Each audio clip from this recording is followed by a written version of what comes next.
America की 18 intelligence एजेंसियों की जानब से अपनी हुकूमत को रिपोर्ट पेश की गई है। ये रिपोर्ट ईरान के ऊपर हमले के बाद की तैयार की गई रिपोर्ट है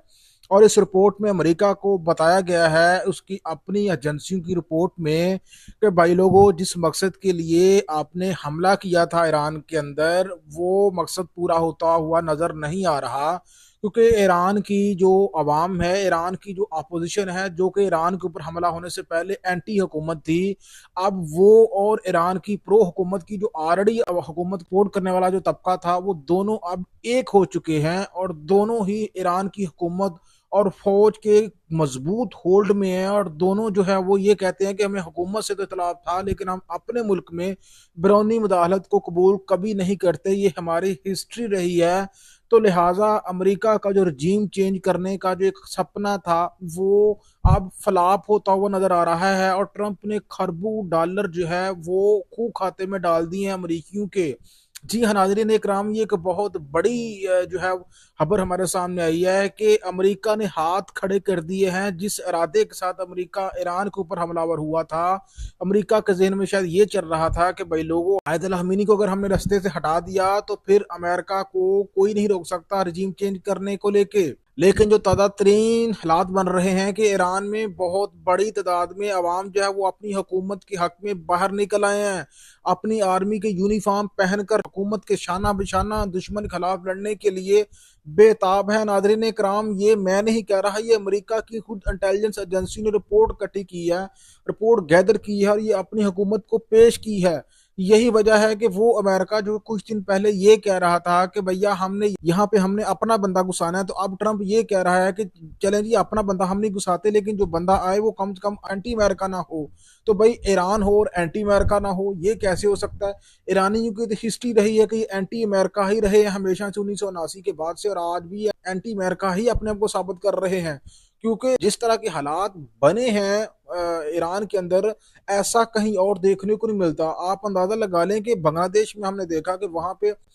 हुकूमत मुखालिफ मुजाहरीन ने अपनी हुकूमत को है वो बोरिया बिस्तरा गोल कर दिया, श्रीलंका में गोल कर दिया। लेकिन यहाँ पे अवाम ने, नाजरीन कराम, अवाम को एक मौका मिला कि वो अपनी हुकूमत का खात्मा कर दें, बगावत कर दें। लेकिन यहाँ की अवाम नहीं निकली बाहर, उन्होंने नहीं कोई भी अपनी हुकूमत के खिलाफ किसी किस्म का प्रदर्शन किया, कोई मुजाहरा नहीं किया, बल्कि उल्टा ये कहा है कि भाई अपने मुल्क में जो है फौरन मदाखलत को कभी कबूल नहीं करते। तो इस रिपोर्ट ने अमेरिका के अंदर खलबली मचा कर रख दी है। दूसरी, नाजरीन कराम, अहम तरीन खबर यह है कि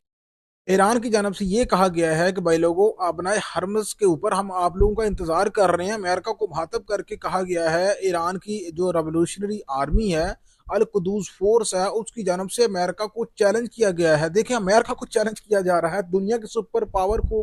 चैलेंज किया गया है और कहा गया है कि भाई लोगों, हम अपनी जबान के ऊपर आज भी कायम है। आप लोगों के अंदर अगर इतनी हिम्मत है तो आप जो है ना वहां से जहाज गुजार कर दिखाएं हमें अपने हरमस के ऊपर से। तो नाज़रीन इकराम, अभी तक की जो खबर है वो ये है कि ईरान ताहाल जो है वो कामयाब रहा है और उसने इस वक्त दुनिया को फड्डे में डाल दिया है, पूरी दुनिया का तेल रोक दिया है। भाई लोगों,